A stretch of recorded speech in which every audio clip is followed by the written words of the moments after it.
Okay, today bring to forward to you this tutorial about the atom and electricity. So here it is. So what is the relation between an atom and an electricity? So first relation is that an atom is a tiniest particle in the universe. So if we take an atom and join it to another atom, we get is a molecule.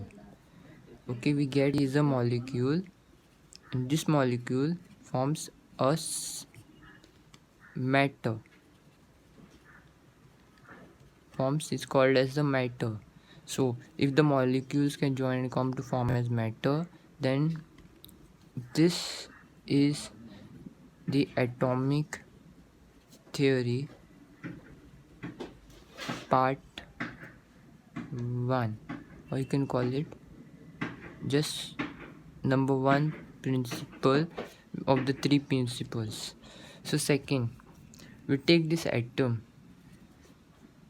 we cut this, we're going to find is a nucleus, and surrounding the nucleus there will be like n number of electrons in elliptical orbit, just like this. And if you cut this thing also in nucleus, you're going to find is spherical objects called protons. These are protons which are positively charged, and these are neutrons.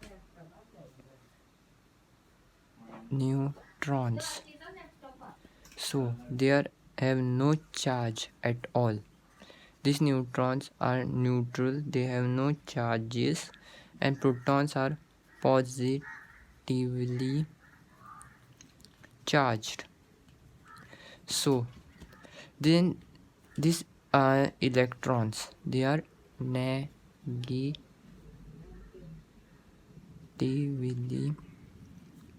charged. So these protons are negatively charged, electrons are negatively charged, protons are positively charged, neutrons have no charge. This and these protons and neutrons are which are found in this nucleus. So the electrons, or you can call it the negatively charged particles which are closest to the body are more attracted. The second not so attracted. Third is very attracted, is not so attracted. This is the most strongly held electron in the whole of the atom. So this is the last electron, which is called as a valence electron, which is the valence electron which is available outside for conduction. This electron is what we call is a valence electron, which is pretty makes the whole thing pretty unstable and reactive. It also depends upon the atomic number. The atomic number is nothing but the number of neutrons and protons and electrons. So the number of protons and electrons. So this is the atomic number. So this electron is not so tightly bound and it can be easily moved. So for this to move, we require is a voltage. It's the voltage. It is derived by V. So V, it can be anything. Battery, 9 volts. So if this battery gives this electron, or we can call it as a pushing force, to come into this to jump into the conduction band, that is like this, we draw it like this and we do it like this, like this. So this is the valence band. This is the conduction band, conduction, and this is the valence band, and this here is the forbidden gap. Forbidden. This here is the forbidden gap. So the electrons from the valence will jump into the conduction band, and when this valence electrons jump from the, it has to cross this gap. So this gap also depends upon the type of material. For example, it can be anything like be Cu, copper, or you can call it a conductor. Conductor has a really less gap between the valence and conduction band. Actually they overlap each other. So this is the conduction band, this is the conduction, and this is the valence band. This is the conduction valence band inside a conductor. But what about insulator? In an insulator it's like this. So these are the types of what we can call materials which are used in electricity. So it is like this.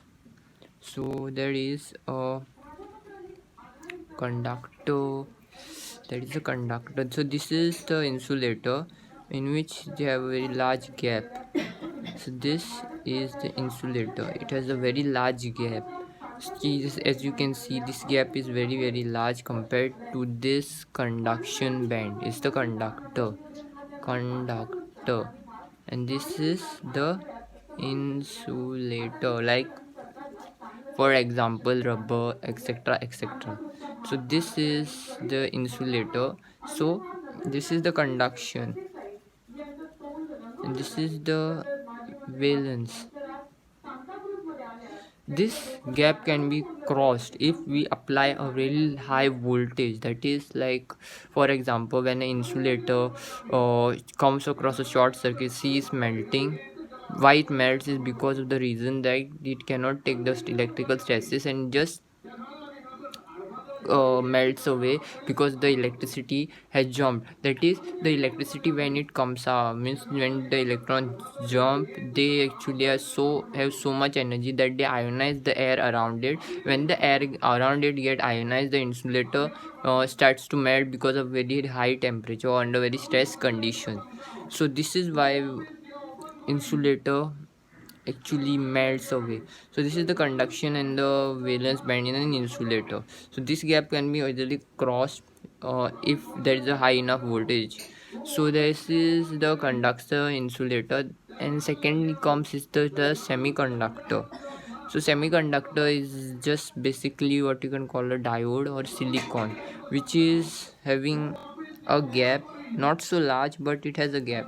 So this can be made into a conductor by doping or adding impurities. So this is the valence, conduction, forbidden gap. So this is a semiconductor like silicon, germanium, etc. So this conductor this can be jumped over it by if we apply a very voltage. That is depends on this type of a material. It depends upon its temperature. If the temperature is high, it's going to conduct, and if the temperature is very low, it's going not to conduct. It's be an insulator. So this is the semiconductor. Then again we go forward. Instead of wasting, means in the sense like instead of consuming too much time in this, we should go forward. So this is the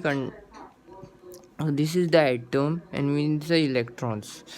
So my main thing is, if we take copper, conductor like copper, and just add a bulb and just put a switch, and we connect a battery like this, and just connect it over here.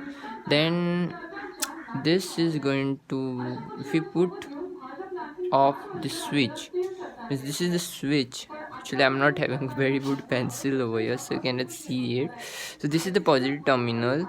Okay, sorry, this is the positive terminal, and this is the negative terminal. The negative is connected to the bulb through the copper wire, and is connected to a switch, and switch is connected to a bulb. So when we close this switch, the bulb will light. It is the bulb is going to light when we close the switch.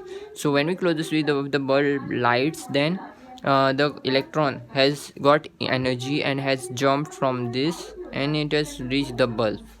That's it. This is the tutorial about an atom and relation of electricity. So thank you. And by the way, this is just my home music, background music I'm having, so sorry for this interruption.